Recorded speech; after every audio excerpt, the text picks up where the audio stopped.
Olá, gente. Então, hoje a lição é a continuação na apostila grossa, tá? Vocês abram lá na apostila 43. Eu pedi para vocês na aula passada realizar até a página 42, questão número 2. Hoje vocês vão fazer a continuação ali da página 43 e da página 44.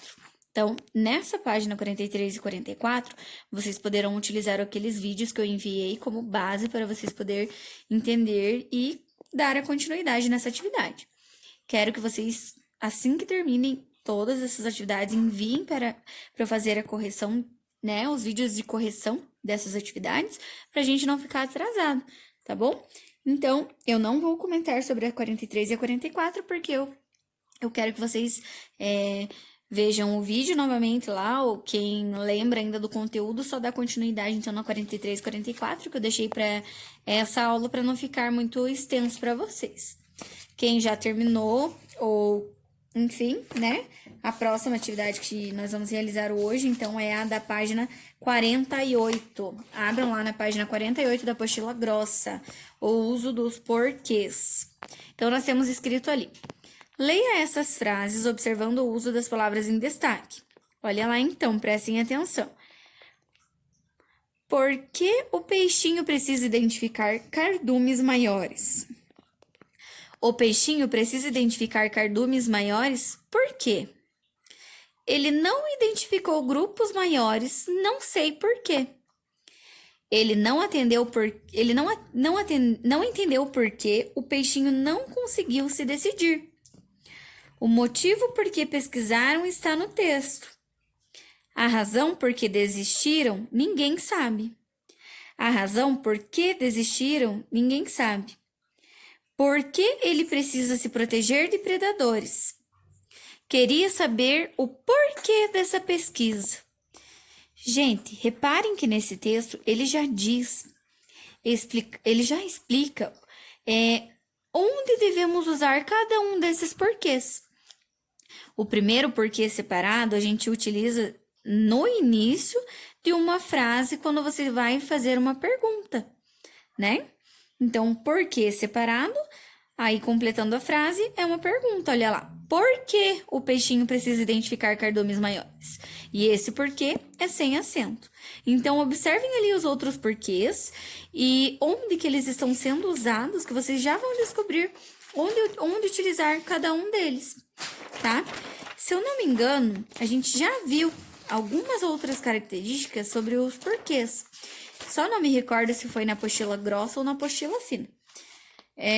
Deixa eu só procurar aqui para vocês, que eu acredito que nós já vimos isso daqui lá na apostila fina, tá?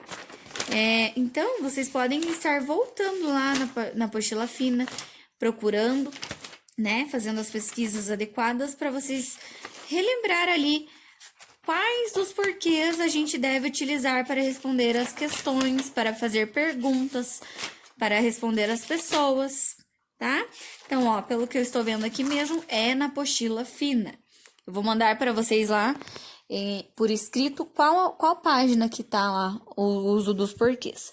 Mas quem quiser, pode estar procurando também lá nos vídeos do YouTube ou no Google, que só para relembrar mesmo, né? Os usos dos porquês. Mas lembrando que a gente já viu isso em sala, tá bom? Então, olha só. Daí, vocês têm que responder ali na página 48 o que tá dizendo ali, ó. Você sabe dizer o motivo dessa palavra apresentar variações na escrita? Então, por que tem variações nessa escrita desse texto ali? O que acontece? Por que você acha que tem significados diferentes ali nesse texto, tá? Ah, olha só, lá na página 49, a próxima que vocês vão estar realizando das atividades, já tem escrito ali os usos dos porquês. Vamos relembrar, então? Porquê separado e com acento. Quando está no fim da frase, por exemplo, o peixinho precisa identificar cardumes maiores. Por quê? Ele não identificou grupos maiores, não sei por quê. O porquê separado e sem acento, ele é usado em perguntas diretas. Por exemplo, por que o peixinho precisa identificar cardumes maiores? Quando for possível a substituição por que motivo ou por que razão. Então, se você não quiser utilizar o porquê separado, você pode utilizar assim, ó. Por que motivo ou por que razão, tá? Por exemplo, ele não entendeu por que o peixinho não conseguiu se decidir. Ou outra coisa que está escrito ali ele não entendeu por que motivo o peixinho não conseguiu se decidir. Ele não entendeu por que razão o peixinho não conseguiu se decidir. Quando for possível a substituição por pelo qual ou pela qual. Por exemplo, o motivo por que pesquisaram está no texto. Se você não quiser escrever por que, você pode mudar. Ou, para você identificar se é porque junto ou separado, você tem que analisar se essa frase, se essa frase ela se encaixa quando você substitui o porquê pelo qual. Então, a frase ficaria assim, ó. O motivo pelo qual pesquisaram está no texto. Então, se a frase se encaixar com a palavrinha ali, com as palavrinhas ali pelo qual, então é o porquê separado. Quando vocês conseguirem encaixar por que motivo nas frases, é porque vocês podem usar ali o porquê separado. A razão por que desistiram, ninguém sabe. Então, a razão pela qual desistiram, ninguém sabe. Porque junto e sem acento, usado em respostas, apresentando uma explicação, uma causa. Pode ser substituído por pois, visto que, uma vez que, etc. Por exemplo, por que ele precisa se proteger de predadores? Porque junto e com acento. Ele é usado quando é um substantivo. Para isso, deve estar antecedido de alguma palavra que o determine, como o porquê, um porquê, este porquê, esse porquê, aquele porquê. Por exemplo, queria saber o porquê dessa pesquisa. Ou outro exemplo que está acontecendo aqui na minha casa nesse momento queria saber o porquê o meu gatinho não para de miar enquanto eu tenho que fazer os vídeos para vocês. Tá? Então, nesse caso, a gente utiliza ali o porquê junto e com acento, tá? Então, vocês vão responder ali as questões de acordo com isso que a gente já viu, escrito aqui na página 49, ou se vocês quiserem fazer mais pesquisas, aprofundar mais, quem sabe escrever no caderno de vocês para vocês não esquecerem os usos dos porquês, tá? Então, vocês vão ver qual porquê se encaixa em qual alternativa ali, olha lá. Justifica o emprego de porquê, porquê, porquê e porquê nas frases seguintes. Vocês vão ver qual dos porquês, com acento, sem acento, com acento separado, enfim. Qual deles se encaixa ali na questão número 1. E, em seguida, vão lá na página 50, responder as questões 2 até a questão 9 da página 51, tá, gente? Então, tudo isso aí é exercício de fixação, para vocês não esquecerem quando utilizar e quais porquês utilizar. Lá na página 52 agora, tá escrito assim: leia os seguintes títulos e notícias e as linhas finas correspondentes e responda as questões.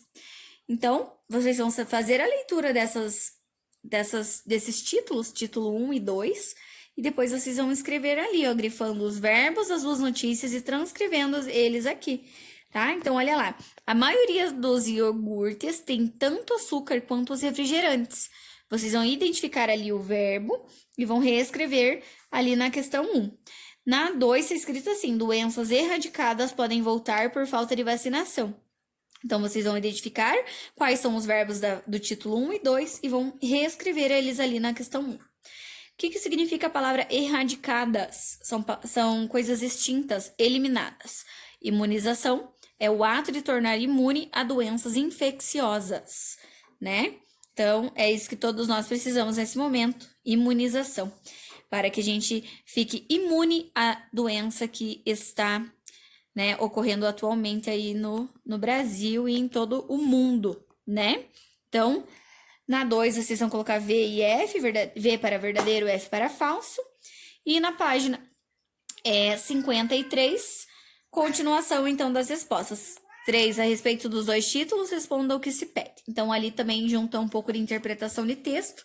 Caso o professor Diogo já tenha pedido, não tem problema, vocês mandem a foto, então, dessa atividade pronta. E é isso, pessoal. Vai até a página 53, então, as atividades de hoje. Qualquer dúvida, a prof está à disposição. Saudades de vocês. Beijos.